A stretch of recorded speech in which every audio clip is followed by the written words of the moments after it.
Herzlich willkommen, liebe Zuseher, hier auf meinem Kanal. Ich freue mich sehr, dass Sie da sind. Sie können mich nicht sehen, ich weiß, aber das macht nichts, ich Sie auch nicht. Aber Sie können mich hören. Ja, jetzt können Sie mich sehen. Ja, ich habe da etwas aufgerüstet, wurde schon allerhöchste Zeit. Habe da berechtigte Schimpfer bekommen von einigen meiner Zusehern bezüglich der manchmal vorherrschenden schlechten Tonqualität, Windgeräusche, Zug etc. Ja, stimmt schon. Ich habe das dann immer irgendwie vor mir hergeschoben. Mir ist immer irgendetwas dazwischen gekommen. Jetzt habe ich mir da um wirklich spottbilligen Preis auf Amazon diese Teile gekauft. Eine völlig stinknormale Plug-and-Play-Geschichte ohne App, ohne 1342 verschiedenen Einstellungsparametern. Anstecken, miteinander verbinden, funktioniert, tut genau das, was es tun soll. So, und jetzt sollten wir uns auch vor Windgeräuschen nicht mehr fürchten müssen. Nun zum heutigen Video. Ja, ich habe im letzten Video zwei gut gehütete Schätze der Molosser von der Vielfalt, welche uns Hunde schenken, gesprochen. Ja, nicht nur, weil ich die typische Waage bin, fällt mir schwer, mich endgültig für irgendetwas zu entscheiden. Nein, es ist so, dass ja irgendwie immer eine Alternative für eine Alternative existiert. Und das ist auch bei Hunden so. Ganz besonders, wenn man auf der Suche nach etwas ganz Bestimmten ist. Mir gefallen die Schlappohrigen, mir gefallen die Stehohrigen, die Langschnäuzigen und die Kurzschnäuzigen. Ich mag die Schlanken genauso, wie ich die Bulligen mag, die Straffen so wie die Faltigen, und so geht das weiter. Ist so, ja. Und trotzdem gibt es Hunderassen, die ganz besonders heftig aufzeigen, wenn ich in das Meer der Rassen hineinblicke. Und von zwei dieser Hunde möchte ich Ihnen heute hier erzählen. Also, bis gleich.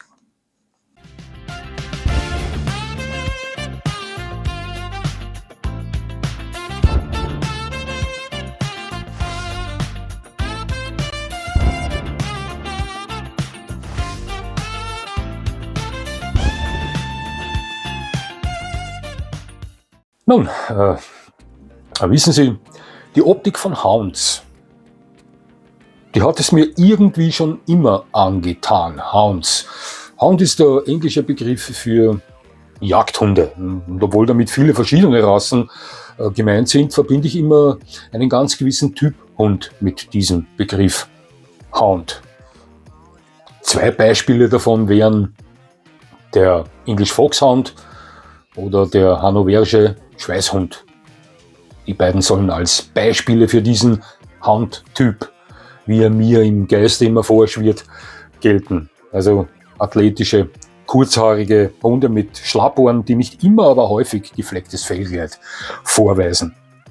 Das ist das Bild, welches ich vor mir sehe, wenn ich den Begriff Hounds höre. Diese häufig der Familie der Braten angehörigen Hunde sind generell fantastisch. Ganz klar, da fährt die Eisenbahn drüber, darüber brauchen wir gar nicht reden.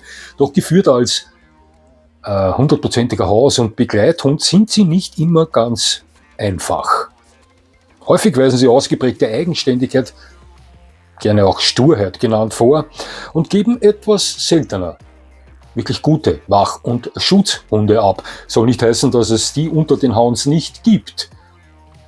Möchte ich damit überhaupt nicht sagen. Selbstverständlich gibt es die, aber die Hounds wurden nicht dafür erschaffen, so wie es viele andere Hunderassen wurden. Sie verstehen sicher, was ich meine. Doch gibt es da draußen Hunde, die der Optik dieser typischen Hounds entsprechen und gleichzeitig auch eine Charakterbasis vorweisen, welche mich ganz besonders aufhorchen lässt. Zwei davon wären der Bull Arab und der Catahoula Leopard Dog.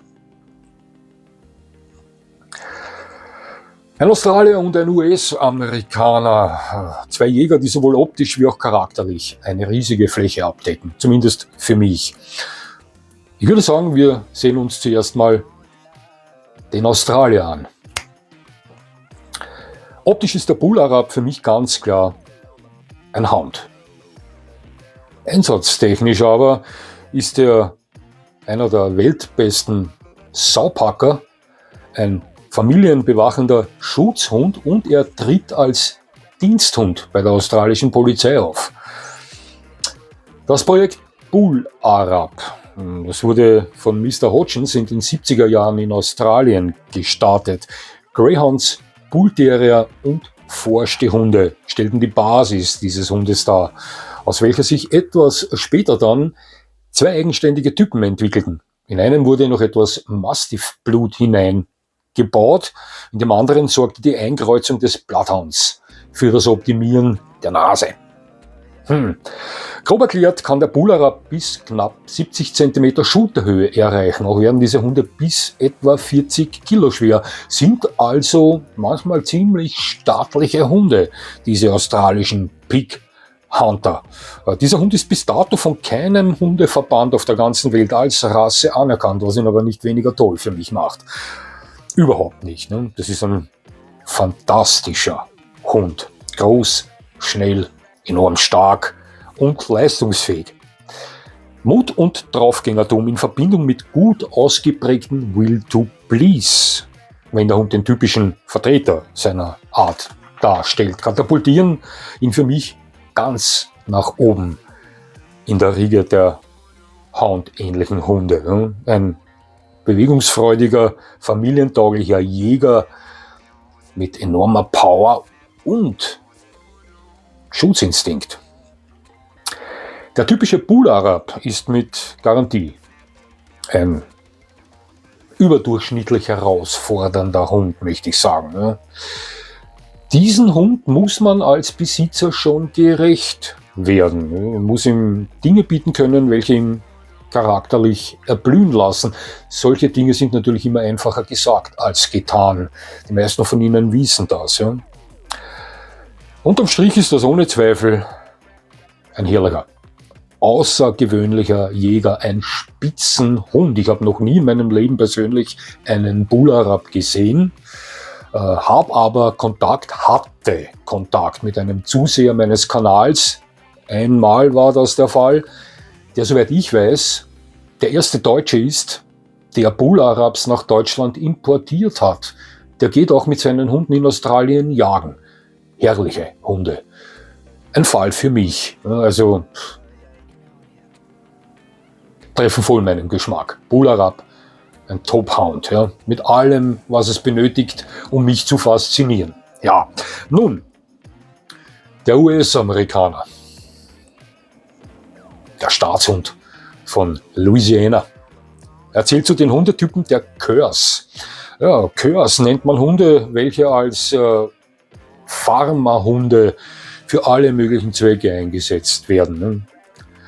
Der Leoparde, wie er von seinen Fans gern genannt wird, der geht auf Kreuzungen französischer Schäferhunde mit Hunden der indigenen Urbevölkerung Amerikas zurück. Ich sah erst einen Leoparden in meinem Leben persönlich. Das war auf einer Ausstellung, der war im Besitz einer Münchnerin. Mit dieser Dame habe ich mich längere Zeit unterhalten und seit diesem Tag an fasziniert mich diese Hunderasse. Das war ein herrlicher Rüde, Grundfarbe weiß, mit braunen Platten, der von der Ferne wirkte wie ein English Foxhound. Ja. Je näher er kam, desto mehr stellte er seine Eigenständigkeit als Leoparde dar. Klare Sache, doch von der Ferne dieses typische Hound-Äußere. Herrlicher Rüde war das. Ja.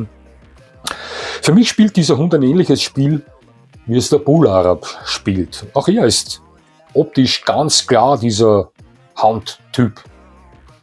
Und auch er ist ein exzellenter Saupacker. Kommt nebenbei aber auch bei vielen anderen Arten der Jagd zum Einsatz. Außerdem hütet und treibt der Leoparde Rinder und bewacht und beschützt die Familien, welche auf den Farmen leben. Der Catahoula Leopard Dog erreicht Schulterhöhen von 50 bis 66 cm. Eine ziemliche Bandbreite ist das für einen Rassehund, möchte ich mal sagen. Also von mittelgroß bis fast schon groß. Und wird ebenfalls bis zu knapp 40 Kilo schwer. Diese 3 Leoparden, die ich Ihnen hier präsentiere, sind etwas substanzvollere Vertreter ihrer Rasse. Es gibt diesen Hund natürlich auch weit windiger, weit schlanker. Doch mir gefallen sie persönlich so am besten. Geschmackssache. Ja. Die sind nicht nur körperlich schnell, und das sind sie, auch wenn sie vielleicht die 3 Banditen da im Video nicht ganz so flink aussehen. Speziell dieser eine ganz helle hat vielleicht den einen oder anderen Kilo zu viel auf den Rippen. Kann man so sagen, möchte ich behaupten, aber diese Hunde sind verdammt schnell, und nicht nur körperlich. Nochmal, ich wiederhole mich, sondern auch geistig. Besitzer des Catahoula Leopard Dogs betonen, dass man unterwegs mit diesem Hund immer enorm fokussiert auf seinen Vierbeiner sein muss oder sein sollte, da er sonst geistig ganz schnell schon 2 Schritte vor ihnen ist. Ja, bedeutet also, dass dieser Hund eher nichts für die "Ich gehe mit dem Hund spazieren und sehe dabei ständig lachend auf mein Handy" Fraktion ist, die man heute so häufig trifft. Ja.